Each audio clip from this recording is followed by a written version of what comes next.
If you were talking to young people nowadays, what would you encourage them to be taking up?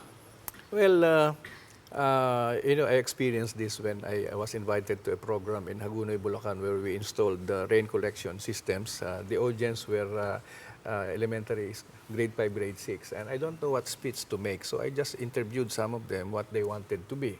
Out of maybe 10 that I interviewed, siguro mga 4 wanted to be chefs. Yun ang uso Culinary. ngayon. Chefing is Two wants to be baristas. There were, I think, 2 who wanted to be policemen. There was 1 who wanted to be an engineer and 1 who wanted to be a teacher. Buti na lang walang politician. Isang engineer. That's the kind. Walang journalist, take note. That is the kind of mix that we get in Yeah. terms of Yeah. what they want.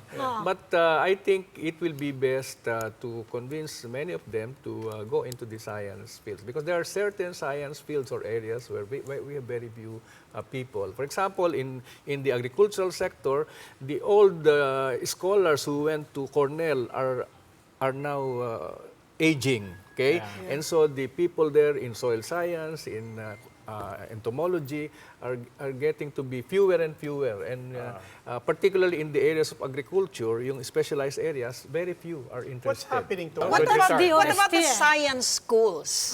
For example, Pisay, Manila Science, Quezon City Science. Do they really produce the science-oriented graduates that we want? They do. They do. They do? Sometimes that is also a problem because, if you get everything in high school already and then you go to the university na hindi naman ka, ibig sabihin, yes. sometimes they get bored.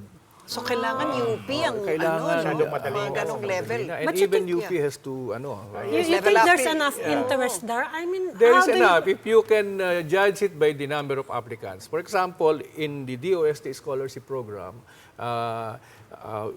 the numbers have increased. DBM is quite supportive. So the last time we had in 2015, that was the last batch of the grade 10, we awarded 5,000 new scholarships for freshmen.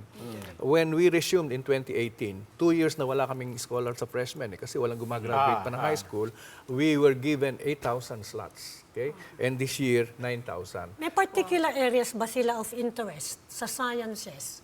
Binabanggit ba yun? Oo, makikita mo naman sa application. Oo. Ano yung mga gusto kasi nila? sa Ano application nila, we have a list Yeah. of courses that you can Ano take. yung pinaka-popular? Of course, engineering is one of the most Okay, good. popular. What kind of engineering? It's spread all over. I see. Okay, Spread at all least. over. Okay, what And else? of course, the basic sciences like marami pa rin may gusto ng biology for one reason or another. Doktor. Hindi. We do not have scholars for medicine. So, So hindi. Oo, Okay. hindi. And But- then we opened up new areas where there is demand. For example, even industrial design. In some schools, it's under the College of Medicine School of Design, Architecture. In UP and others, it's under the College of Fine Arts. Yeah. So when we were discussing, because the committee coming from DepEd, from CHED said industrial design is important. Yes. And sabi ko, how do we justify if it's not a Bachelor of Science course? And they Yes. all agreed, it doesn't matter.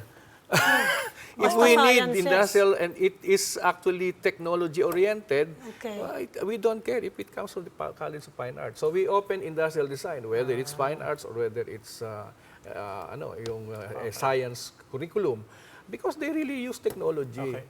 We included pharmacy because pharmacy has never been included in the Sciences. scholarship program. And I Oh, said I we didn't know that. have a Yeah. big drug Yes. development program.